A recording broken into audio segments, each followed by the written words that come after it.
ആരോടാ CPM-ന്റെ പ്രതിനിധിയോടാണ് എനിക്ക് ചോദിക്കാനുള്ളത്. കേരളത്തിലെ പ്രഗത്ഭരായ 3 മുഖ്യമന്ത്രിമാരെ സംവിധാനം ചെയ്ത ജില്ലയാണ് പാലക്കാട്. EMS, Nayanar, VS. ആ പാലക്കാട് ജില്ലയിൽ സ്വന്തം സ്ഥാനാർത്ഥിയെ കിട്ടാതെ ആക്രി കച്ചവടക്കാരൻ്റെ മാതിരി പഴുത് തെരഞ്ഞു കിടക്കേണ്ട ഒരു ഗതികേട് CPM-ന് വന്നുവെങ്കിൽ എന്താണ് പാർട്ടിയുടെ നിലപാട്? ശരി, പറയൂ.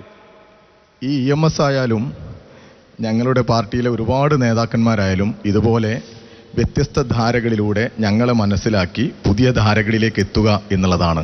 പഴയ ജീർണിച്ച രാഷ്ട്രീയത്തെ വളരെ കൃത്യമായി ഈ നാടിന് മുമ്പിൽ പറഞ്ഞു.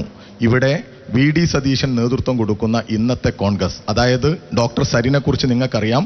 ഒരു IAS-കാരനാണ്, ഡോക്ടറാണ്, നന്നായി വായിക്കുന്ന ആളാണ്, നല്ല വിദ്യാഭ്യാസമുള്ള ആളാണ്.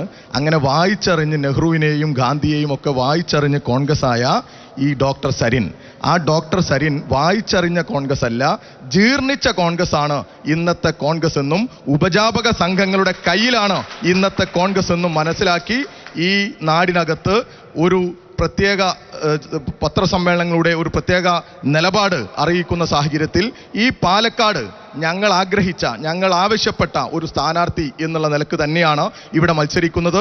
ഇവിടെയാണെങ്കിൽ മറ്റൊരു സൗകര്യം കൂടിയുണ്ട്. നിങ്ങളെപ്പോലുള്ളവർക്ക് എല്ലാവർക്കും, അതായത് DCC തന്നെ ഞങ്ങൾക്ക് ഈ സ്ഥാനാർത്ഥിയെ വേണ്ട, ഇന്നത്തെ കോൺഗ്രസിന്റെ സ്ഥാനാർത്ഥിയെ വേണ്ട എന്ന് പറഞ്ഞ് കത്തയച്ചതാണ്. DCC അയച്ച കത്താണ്, CPM അയച്ച കത്തല്ല, AICC അയച്ച കത്താണ്. അതുകൊണ്ട് നിങ്ങൾക്കും BJPക്കും എല്ലാം വോട്ട് ചെയ്യാൻ പറ്റുന്ന വിദ്യാസമ്പന്നനായ ഒരു സ്വതന്ത്ര സ്ഥാനാർത്ഥിയാണ് ഞങ്ങൾ അഭിമാനത്തോടു കൂടി ഈ മണ്ഡലത്തിന് മുമ്പിൽ വെക്കുന്നത്. സരിൻ മാത്രമല്ല, EMS, AKG ഒക്കെ പണ്ട് കോൺഗ്രസ്സുകാരായിരുന്നു. അങ്ങനെയല്ല. EMS ആയാലും പിന്നെ AKG ആയാലും എല്ലാം കോൺഗ്രസ് ധാരകൾ നേരത്തെ ഉണ്ടായിരുന്ന ഓരോ വായനയുടെ അടിസ്ഥാനത്തിൽ പിന്നീടേക്കാണ് CPM-ലേക്ക് കടന്നു വരുന്ന, അല്ലെങ്കിൽ ഞങ്ങളുടെ പാർട്ടിയുടെ രൂപീകരണത്തിന്റെ ഭാഗമായിട്ടൊക്കെ വരുന്നത്.